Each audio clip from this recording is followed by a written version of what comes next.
इस सभा में उपस्थित इस गांव के सभी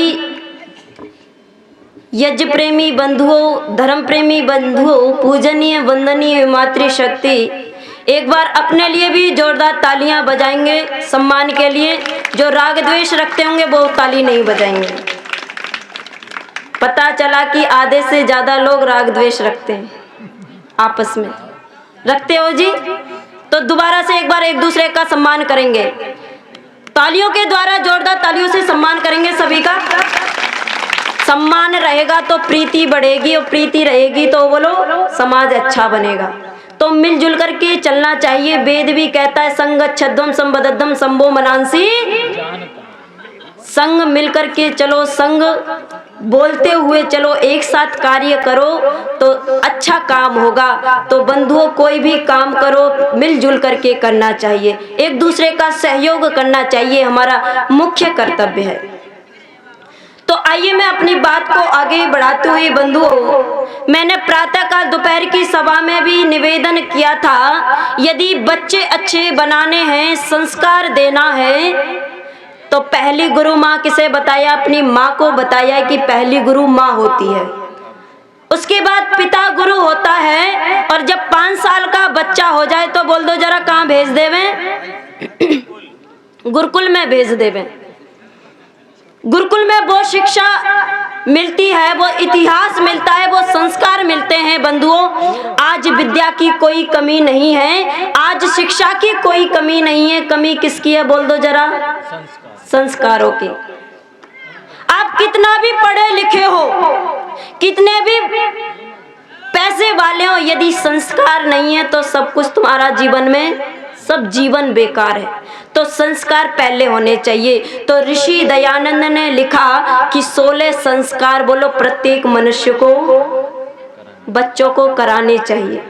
लेकिन एक ही संस्कार बच गया, वो भी अंतिम संस्कार।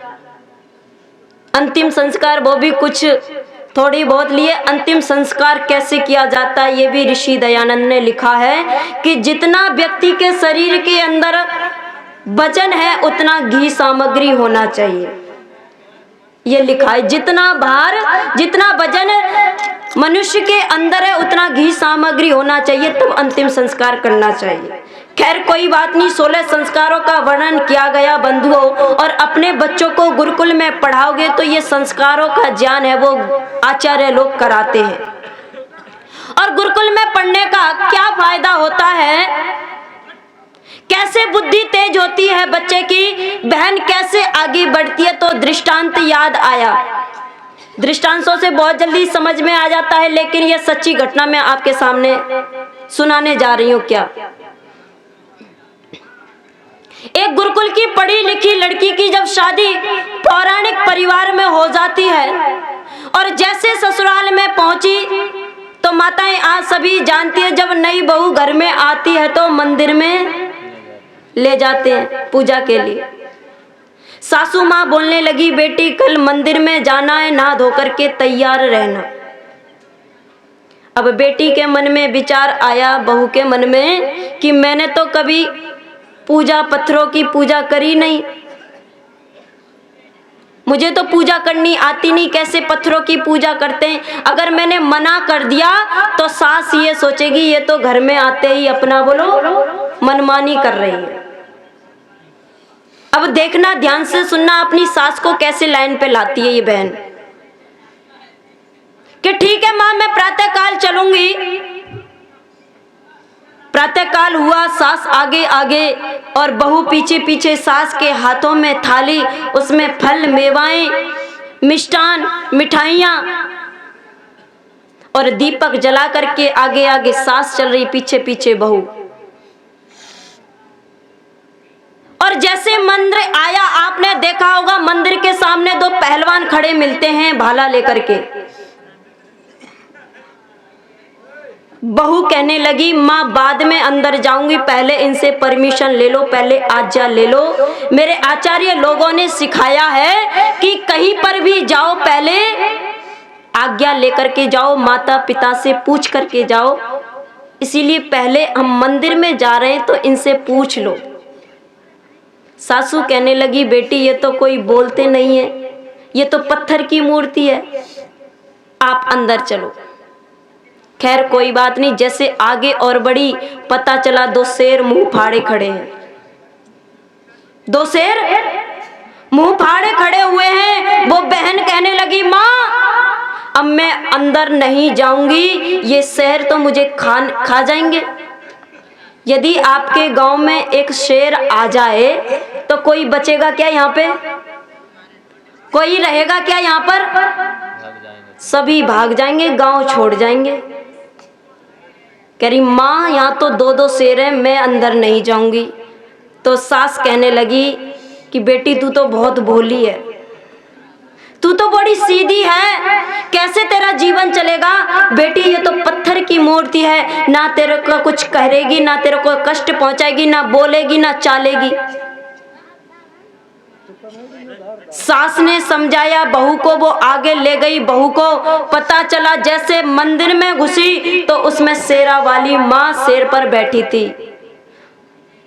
बहू कहने लगी, माँ तूने 3 शेरों के बीच में मुझे फंसा दिया, अब मैं अंदर नहीं जाऊंगी। और ऊपर से जो मैया है उसके पास बर्छी भाले सारे औजार हैं, ये तो मुझे मार देगी। फिर वो अपने सर में हाथ मारती कहती है, मेरे घर में तो बड़ी भोली बहू आ गई, बड़ी सीधी बहू आ गई, ये तो यही नहीं जानती कि ये पत्थर की मूर्ति है, ये कुछ करने वाली नहीं है। वो माँ कहने लगी, देख मैं इसके मुंह में हाथ दूंगी, ये कुछ कहेगी नहीं।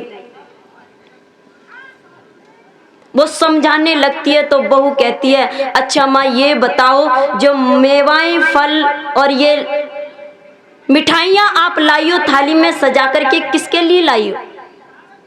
आप कह रही हो ये पत्थर की मूर्ति है, ना ये खाती है, ना पीती है, ना आशीर्वाद देती है, ना चलती है, ना दौड़ती है, ना सोती है।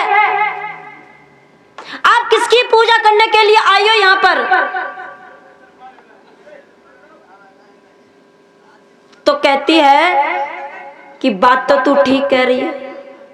समझ में आ गया सास के कि ये मिठाइयाँ जो लाई, फल जो लाई है, मूर्ति तो खाने वाली नहीं है। बात तो ठीक कह रही है। तो बोले, अच्छा बेटी तू ही बता दे देवी कौन है।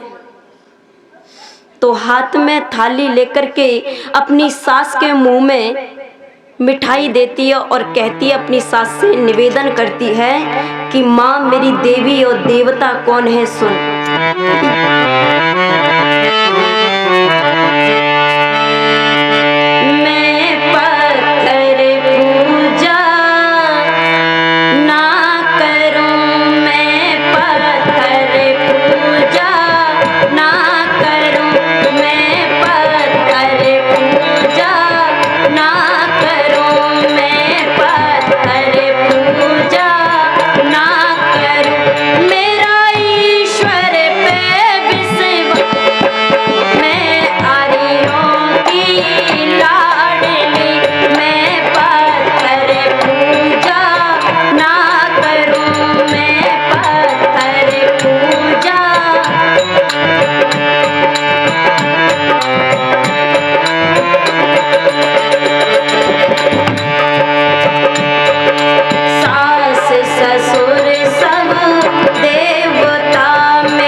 अच्छा, ऐसे विचारों की कन्या यदि तुम्हारे घर में आ गई तो आपका घर स्वर्ग बनेगा या नरक बनेगा?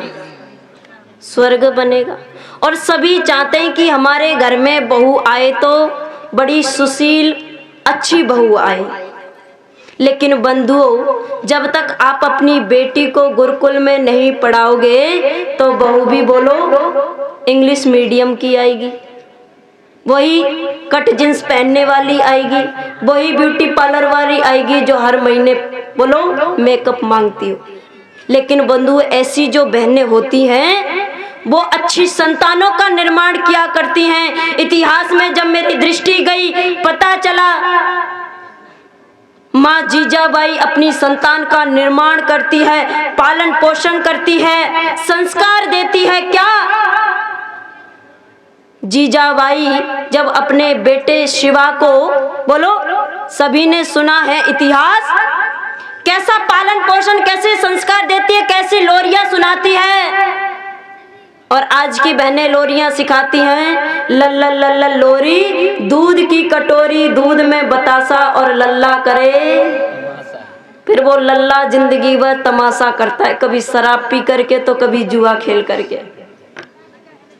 महापुरुषों की कहानियां सुनानी चाहिए, महापुरुषों की लोरियां देनी चाहिए। अच्छी अच्छी कहानियां सुनाओगे बच्चों को, आपकी संतान वही कैच करेगी, वही सीखेगी। जैसे इस फोन के अंदर एक छोटी सी चिप होती है, आप चाहो तो गलत सलत वीडियो इसमें डाउनलोड कर सकते हो, और यदि आप चाहो तो इसमें कुछ अच्छी चीजें बातें सर्च कर सकते हो। ये आपके हाथों में। लेकिन बंधुओं, अच्छी चीज कोई नहीं देखता, सबसे ज्यादा यदि देखते हैं तो गंदी चीजें, गंदी वीडियो देखते हैं। तो मेरा निवेदन है मेरे भाइयों से भी, मेरी बहनों से, यदि आपको इतिहास देखना है, अच्छी वीडियो देखने हैं, अच्छे भजन सुनने हैं, तो आप नेट पर सर्च करिए, गंदी वीडियो नहीं देखिए, गलत गाने नहीं सुनिए, आपके संस्कार बदलेंगे। वो माँ जीजाबाई संस्कार देती है क्या, और इतने अच्छे संस्कार दिए। जब शिवाजी जब 14 साल का हुआ, 15 साल का हुआ, दोनों माँ बेटा छत पर घूम रहे थे, उजियाली रात में बेटे ने प्रश्न कर दिया, माँ ये सामने जो लाल किला है किसका किला है? ये तो मुझे नहीं लगता ये मुगलों का किला है, देखने से लगता है ये हमारे पूर्वजों का किला है। माँ की आंखों में आंसू आ गए मेरी माताओं, और माँ रोने लगती है और गोद में उठा करके कहती है, बेटे तू बात तो सही कहता है, ये जो सामने जो लाल किला है ये हमारे पूर्वजों का है। और बेटा यदि किसी तू शेरनी का पुत्र है, किसी शेर की संतान है, तो ये हमारे जो पूर्वजों का किला है। प्रातः काल सूर्य निकलने से पहले इस पर ओम का ध्वज फहर जाना चाहिए। बंधुओं, सूर्य निकलने से पहले उस पर ओम का झंडा फहरा दिया था, भारत माँ का झंडा फहरा दिया था। ऐसी बहादुर संतानों का निर्माण हमारी बहनों ने किया है। ये सारी संस्कारों की ताकत है। माँ चाहे तो बेटे को चोर बना दे, डाकू बना दे, बेईमान बना दे, शराबी बना दे, और माँ चाहे तो बेटे को विद्वान बना दे, राष्ट्रभक्त बना दे, अच्छा डॉक्टर बना दे, वकील बना दे। ये माँ के हाथों। इसीलिए दयानंद ने यदि सबसे ज्यादा जोर दिया तो माताओं बहनों पर दिया। यदि माँ बहन ज्ञानवान होगी, संस्कारवान होगी, तो बच्चे भी बोल दो जरा अच्छे होंगे। तो माताओं को गलत जगह जाने से रोकें, अच्छी जगह जाने से हमेशा आगे रहें, उन्हें आगे भेजें अच्छी जगह, गलत जगह नहीं भेजना चाहिए। वो कौन सी जगह? मज़ारों पर मत भेजो, रामलीला देखने मत भेजो,